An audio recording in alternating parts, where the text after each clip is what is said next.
오늘 본문 들어가겠습니다. 저기 94쪽 7번 일곱 번째 개성입니다. 불신모공 발지광하사 부처님의 몸 모공에서 지혜의 광명을 받아서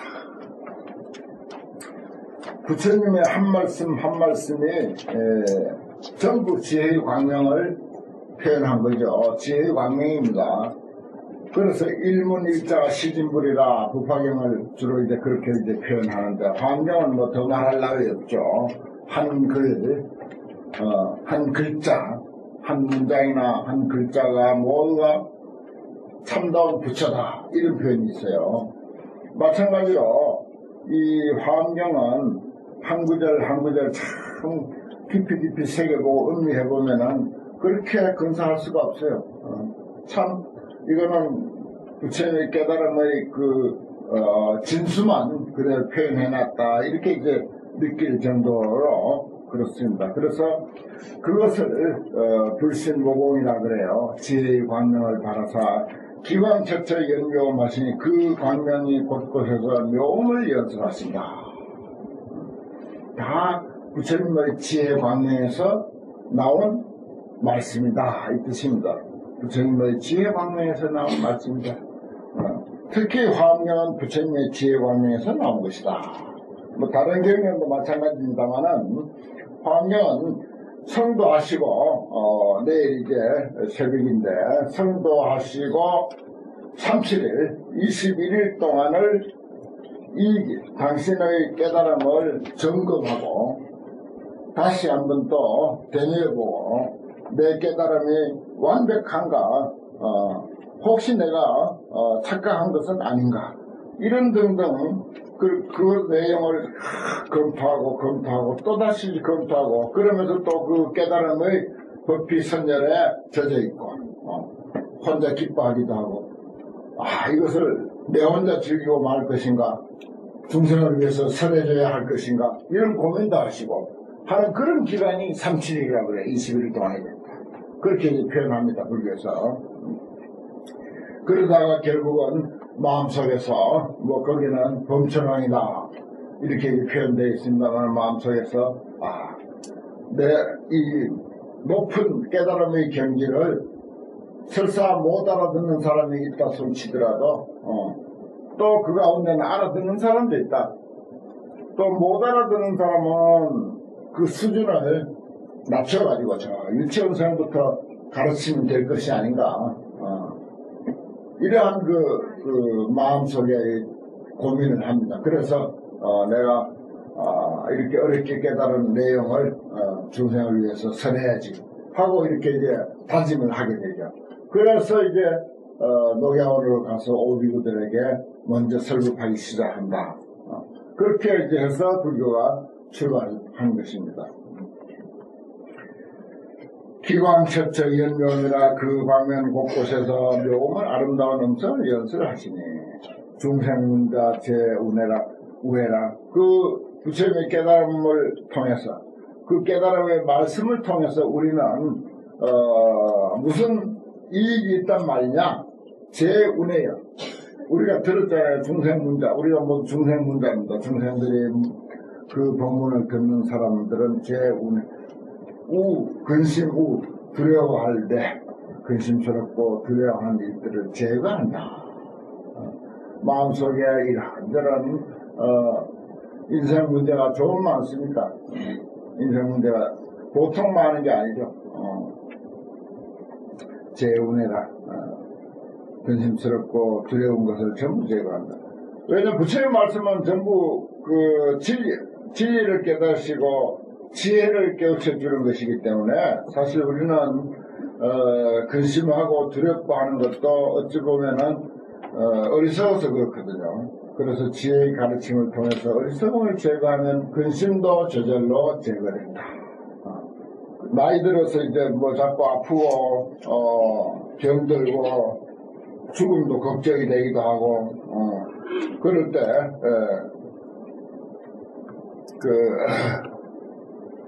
내 처방은 그래요. 내 처방은. 우리가 뭐 경제적인 것을 가지고 지족이 제일부라 그런 표현을 해요. 내가 가진 것 그것만 가지고도 만족하다. 만족할 줄 알면 그것이 제일 부자다 그래요. 그거는 경제적인 문제만 가지고 하는 소리가 아니에요. 사실은 지족이 제일 수야. 목숨 숫자. 50년을 살았든 60년을 살았든 70년을 살았든 가만히 살고 생각해보면 그만치 산 것만으로도 상당해요. 사실은. 야 많이 살았다. 흡족하다 말이야. 몇 살을 먹었든지 간에 흡족하다고 생각하면 그 사람이 제일 오래 사는 사람이야. 제일 목숨 숫자. 지족이 제일 수야. 만족한 줄 아는 사람이 제일 오래 사는 사람이다. 100살, 200살 살아도 자기 산 것이 만족스럽지 못하면 그건 단명이야. 그 사람이 단명한 사람이다. 그 사람이 단명한 사람이야. 그러니까 자기 산만치 살았는데 그걸 만족스럽게 생각하지 못하고 불만으로 생각하고 안타깝게 생각하고 그렇게 하면 그건 100살을 살아도 불만족이기 때문에 단명한 사람이고 50을 살았어도 내가 이만하면 잘 살았다. 충분히 살았다. 살만치 살았다라고 생각하는 사람은 오래 산 사람이에요. 그 사람이 수명을 오래 산 사람이다. 그게 정해져 있지 않습니다. 절대 정해져 있지 않아요. 옛날 조사쌤들 보면요, 뭐 30몇 세 가신 분, 40대 가신 분, 우리 그 유명한 고려 고조 목사 같은 경우 또 54세에 가셨거든요. 또 영가 증도가로 유명한 그 영가스님도 48세인가 열반하시고. 그렇지만 그런 분들이 뭐 결코 당신의 그 수명 짧은 것에 대해서 우리 계산으로 수명 짧다고 생각하지 않고 충분히 살았다. 만족한 줄 안 거야. 그러면 오래 산 거야. 지금까지도 영가 정도가라든지 영가 대사의 그 위대성을 이야기를 하지 않습니까? 그게 중요한 거죠. 그렇습니다. 뭐든지요, 만족할 줄 알면은 사경하는 거 하고 어떤 보살님들은 부끄러워서 못 내놓는데 그만치 쓴 것도 훌륭해. 훌륭하다고 생각하면 잘생 명필이야. 훌륭하다고 생각하지 못하면 그 사람은 졸필이야. 아무리 잘 썼어도 졸필이야. 자기에게 그래요. 최소한도. 나 이거 잘 쓴 거야. 이래 하면 그 사람이 명필이라. 명필, 졸필이 뭐 어디가 정해져 있는가요? 정해져 있지 않습니다. 절대. 자기가 마음 다해서 한 구절이라도 참 써놓으면은 그 모양이 어떻든 간에 그건 명필인 거예요. 자기 마음속에서 흡족하면 자기 마음을 다해서 썼으면은 그건 잘 쓴 거예요. 자기 마음 다해서 쓰지 않으면은 아무리 모양 좋게 써도 그건 잘 쓴 게 아니에요. 자기 정성 다해서 쓰면 그게 만족한 거예요. 그렇게 이해해야 됩니다. 중생 문자 제우회. 중생이 부처님의 가르침을 듣는 사람이 다 근심과 두려움을 다 제거한다. 덕차가 용왕이 오사도로다. 덕차가 용왕이라고 하는 이가 이 도리를 깨달았더라. 그 다음 8번째. 삼세일체 제열애와 삼세일체 모든 열애와 국토장엄 차제, 급차제를 국토장엄의 극의 차제. 국토장엄도 아무리 우리 지구가 수명이 길다 하더라도 결국은 이 지구마저도 성주 개공하고 하루 살다가 죽으면서 사람들 100년 산다고 저거 100년 살아봐야 결국은 성주 개공한다. 이렇게 볼 거예요. 또 우리가 지구에 의지해서 살지만 지구 역시 성주 개공하는 것이고 그런 순서가 다 있게 됐어요. 겁차제라는 말이 그 말입니다. 국토장엄의 겁차제를 여세를 개어 불신현하시니 이와 같은 도리, 이와 같은 이치, 이와 같은 진리, 그게 다 진리예요. 그것을 부처님 몸에서 모두 다 나타내시니 광고와 견차 신통얘기로다. 광고 용왕, 광보용왕이 이것을 보고 이 신통력을 보았도다 그 말이네요. 이 신통력을 보았도다. 아관열의 주 왕석행에 내가 보니 열의 왕석 과거 열의 지난 세월의 행에 공양일체 제불회하고 열애 하는데 뭐 우리 대표로 석가모니를 우리가 생각합시다. 그런 그 열애가 과거에 무엇을 수행했는가? 일체 제불회에다 공양했더라 그 말입니다. 공양일체 제불회 모든 부처님께 사람이 다 부처님으로 이해하고 그 부처님을 말하자면 내가 돌보고 공양, 공경, 존중, 찬탄 그겁니다. 공양하고 존중하고 찬탄하는 일. 그것이 부처님의 수행이에요. 그게 진짜 수행인데 절 많이 한다고 그것이 뭐 제일 수행이다. 바람이 많이 온다고 그것이 제일 수행이다. 또 용맹정진한다고 그냥 앉아서 버티는 게 그게 수행이다. 또 관세음보살 100만동 이거 외웠다고 그게 수행이다. 그거는 제2차적인 수행이에요. 그것도 뭐 수행이 아니라고는 할 수 없지만은 이런 수행하고 비교하면 게임이 안 됩니다. 일체 제불회에다 공양하는 거예요. 일체 모든 사람과 모든 생명을 공양, 공경, 존중, 찬탄하는 거. 이게 진짜 좋은 수행이에요. 아관열의 왕석행 했잖아요. 열의 부처님 과거 수행에 뭐냐? 뭐 관세음보살 100만도 했다, 절 100만도 했다 그런 소리가 아니잖아요. 일체 중생을 부처님으로 받들어 섬겼다 이 말이에요. 그게 수행이에요. 한국 불교도 사실은 바람직한 그런 불교가 되려면 그걸 해야 돼요. 그걸 해야 돼. 모든 사람, 모든 생명이 다 부처님이다라고 철저히 믿고 그 믿음을 바탕으로 해서 사회를 향해서 아픈 중생, 힘든 중생을 위해서 이렇게 공양, 공경, 존중, 찬탄하는 일에 매진하는 거. 이게 진정한 수행이고 할 일이다. 반면 그렇습니다. 아까 상황 훼손에 육천이 도성을 언하다 했는데 그 보현행이 중심으로 되어 있어요. 문수보살의 지혜와 그 지혜를 실천에 옮기는 보현행. up이 함정 희락심 하시니 거기에서 그 일에서 모두 다 희락심을 증강한다. 함정 희락심 기쁘고 즐거워하는 마음 기쁘고 즐겨하는 마음을 더욱 증강시키시니 차 속질왕이 소리들다. 이것은 속질왕이 들어간 바더라. 속질용왕이 들어간 속질용이. 그 다음에 10번째 불어방편 수류음으로 부처님이 방편으로서 유를 따르는 음성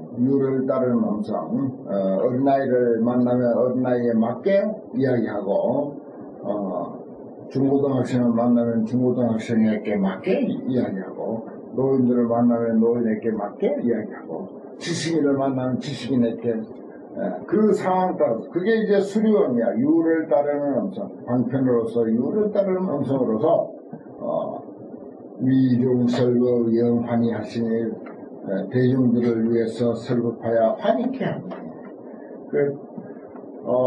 부처님 설법은 이치를 하나하나 깨우쳐 주면서 뭔가 기쁨이 있어야 돼. 이런 일이구나 하면서 마음에 법을 통해서 진리의 가르침을 통해서 환희심이 나야 돼. 환희심. 이거 봐요. 위중설법 영환이잖아. 대중을 위해서 설법하는데 환희심이 난다. 설법해가지고 뭐 기분이 찝찝하다든지 뭐가 깨름직하다든지 무슨 소름 끼치는 이야기를 한다든지 그렇게 하는 게 아니라 부처님은 그런 이야기가 없어요. 기염청화 소열이라 그 음성이 청하에서 나는 청하지 못해가지고 내 불만이다. 그 소리가 청하에서 대중들이 핍박을 받으라. 대중들이 핍박을 받으라. 내가 가끔 말씀드리지만 뭐 봄처녀 재우시네가 뭐 깊은 뜻이 있나요? 그런데 그 소리가 청하해가지고 그냥 기립박수 받잖아. 기립박수. 내용은 없어도 그 소리 참 소리가 중요해. 음식도 중요하지만 음식을 담는 그릇이 그렇게 중요해요. 음식 담는 그릇이 그래 중요해. 음성은 그 그릇과 같습니다. 그 부처님 음성은 심원하다 그래. 깊고 멀리까지 참 멀리까지 들린다. 그걸 이제 소라 그 껍질로 나팔을 만들어서 불면은 그 소리가 아주 깨끗하고 맑고 뭐 알까지 들리죠. 그와 같이 표현을 하기도 하죠. 보행문차 심 흔으로다.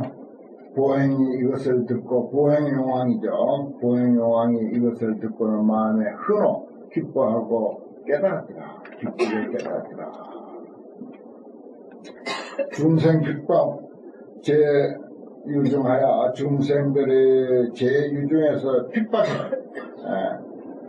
고생한다 이 말이 핍박이란 말은 어디서 제유중 모든 있음으로부터 존재 일체 존재로부터 그렇습니다. 몸뚱이가 있어서 거기에 몸뚱이로부터 핍박을 당하고 돈이라는 문제가 있어서 돈이라는 문제로부터 핍박을 당하고 벼슬이니 무슨 뭐 자리니 하는 거 이것 때문에 또 핍박을 당하고 일체가 있음으로부터 핍박을 당하는 거예요. 있음이 중생들에게 즐거움을 주고 편안함을 주고 유익함을 주면서 또 그 있음이라고 하는 것 때문에 고생하는 거예요. 사랑이 있어서 고생하고 처자 번성이 있어서 고생하고 있음 때문에 고생하는 거예요. 있음이 즐겁기도 해. 즐겁기도 해. 그렇지만 있음 때문에 고생하는 거예요.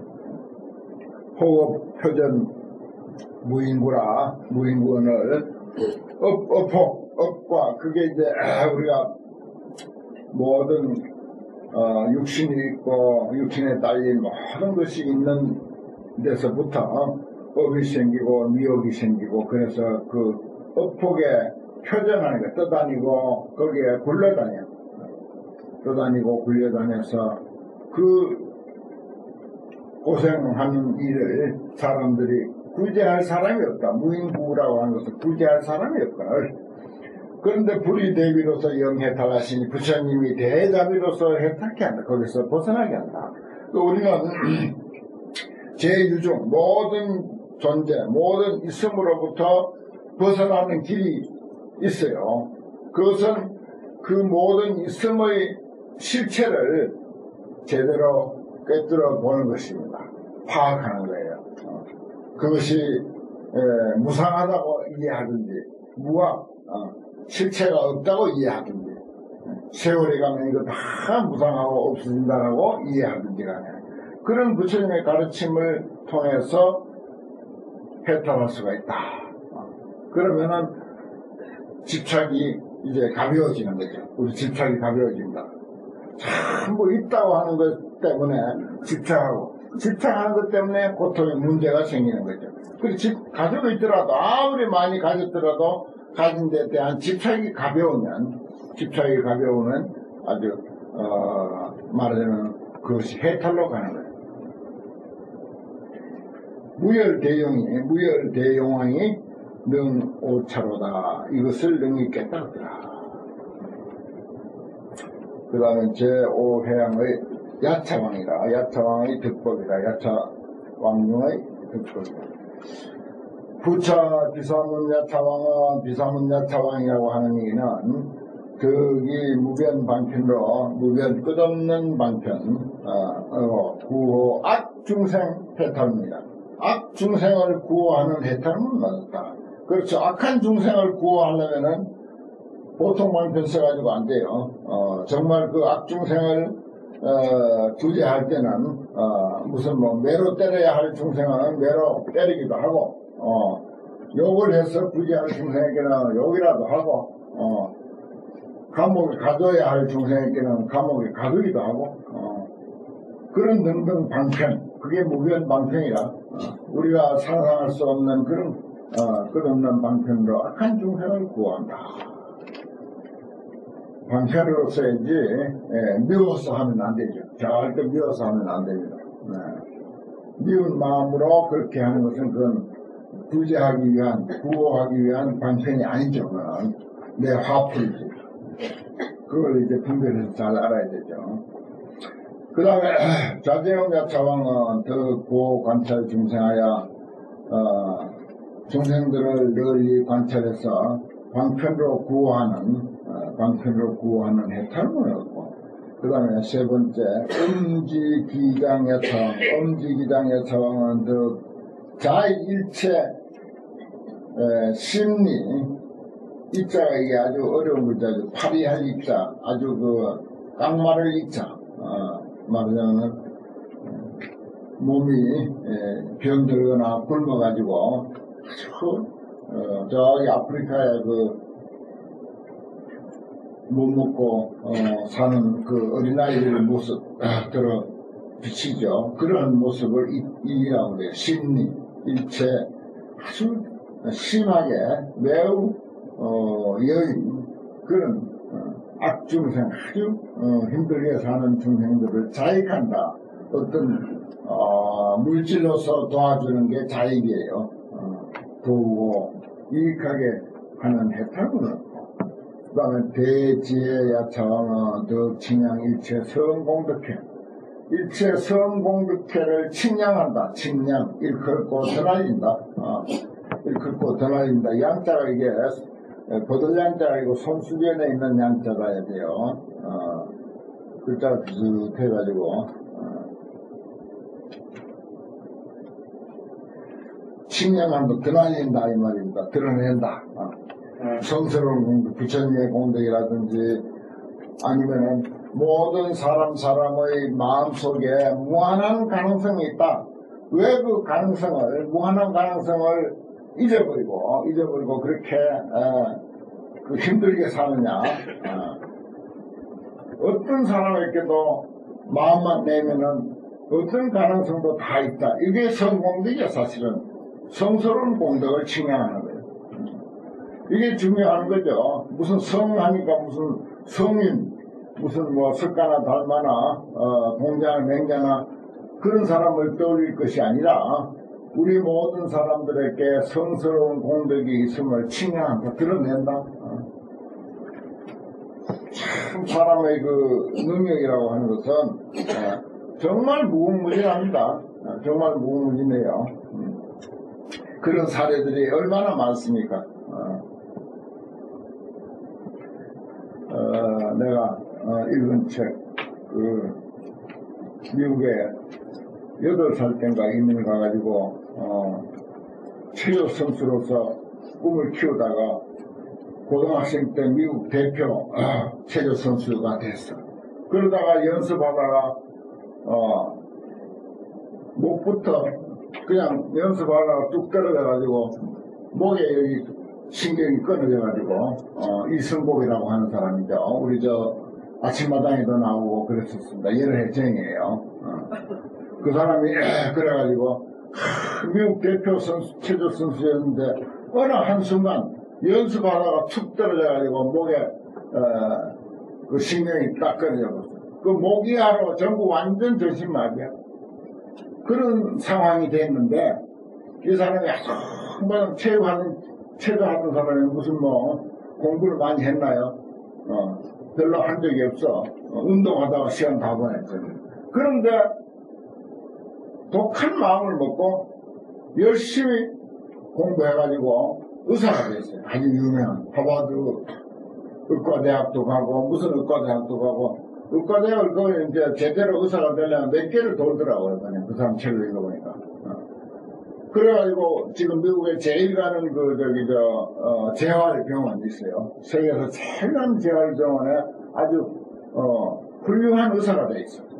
항상 휠체어 타고 얼마나 공부를 지독하게 했는지 손을 제대로 못 쓰는데 어떻게 의사가 돼요? 주사도 못 넣는 사람이 어떻게 의사가 될 수 있나? 전부 반대한 거예요. 근데 이 사람은 정말 손에도 전부 기계 장치 다 해가지고 자기 노력은 손이 움직일 수 있는 것은 한 0.1%라면 나머지 기계가 다 움직여주는 거예요. 그렇게 해가지고 차츰차츰 손을 움직일 수 있게 그렇게 해가지고 아주 뛰어난 의사가 된 그런 능력을 가만히 살펴보니까 그건 실제거든요. 우리나라에도 왔고 책도 나와 있고 세계에 아주 크게 알려진 사람인데 어떻게 저런 능력이 인간에게 있을 수 있는가? 여기 성공덕이라고 하는 거, 일체 성공덕을 칭양한다라고 하는 게 이게 사실은 모든 사람은 그게 가능한 거야. 다 가능한 거라. 그런 상황들을 볼 때 이런 환경에 이런 말씀은 더 말할 나위가 없는 거예요. 정말 이걸 우리가 알고 모든 사람이 그렇게 힘들게 살아가는 뜻이 아니고 좌절할 필요가 없다는 거예요. 어떤 상황에서도 절대 내가 글씨를 못 쓴다, 못 배웠다, 본래부터 나는 머리가 둔하다. 그건 전부 말하자면 핑계예요, 핑계. 하면은 안 되는 일이 없는 거예요. 또 우리나라의 그 유명한 이상목이라고 하는 서울대학 교수 0.2%의 기적이라고 하는 책을 또 썼잖아요. 그 사람은 교통사고 나가지고 자기가 지질학 연구 세계에서 지질학자로서 아주 이름 있는 학자. 그런데 지질학 연구하러 미국의 그 데츠벨이라고 그 죽음의 계곡 아니야. 거기에 자기가 제자들 태워가지고 자기가 운전하고 하다가 교통사고 났어. 그래가지고 거기서 자기 제자는 죽고 한 사람은 죽고 자기는 크게 다쳐놓으니까 죽은 지 어쩌니까 몰랐어. 그때는 병원에 가기 바빴으니까. 그래 그 사람도 목 밑으로는 완전히 전신 맞은 거예요. 6개월 동안 재활 훈련을 해가지고 6개월 만에 다시 서울대학교 강당에 있었어. 저기는 무슨 휠체어 타고 누워가지고 강의하는 거야. 휠체어 타고 누워가지고 강의하는 거야. 이 사람은 완전 전신 맞으니까. 그래도 어떻게 노력해가지고 지금도 강의를 하고 있어요. 그 지난 여름에는 40일 동안 미국 횡단을 했어요. 그 몸으로 미국 대륙을 횡단한 거예요. 그러면서 자기 제자 죽은 거기에 꽃을 들고 가가지고 꽃다발을 올리고 그런 게 신문에 나고 뉴스에도 나고 다 그랬어요. 그런 능력이 나오는 거야. 완전히 누워가지고 강의하는 사람이다. 완전히 누워가지고 유행을 한 거예요. 40일 동안 미국 횡단을 한 그런 능력이 어디서 나오는지 도대체 이 한마음의 이치라고 하는 것은 참으로 무궁무진한 거예요. 그런 걸 생각하면은 어디가 좀 아프고 어디 장애 좀 가졌다 한들 그거는 명함도 못 내는 거예요. 부끄러워서 명함을 못 내는 거지. 그런 사람들이 한두 사람이 아니다.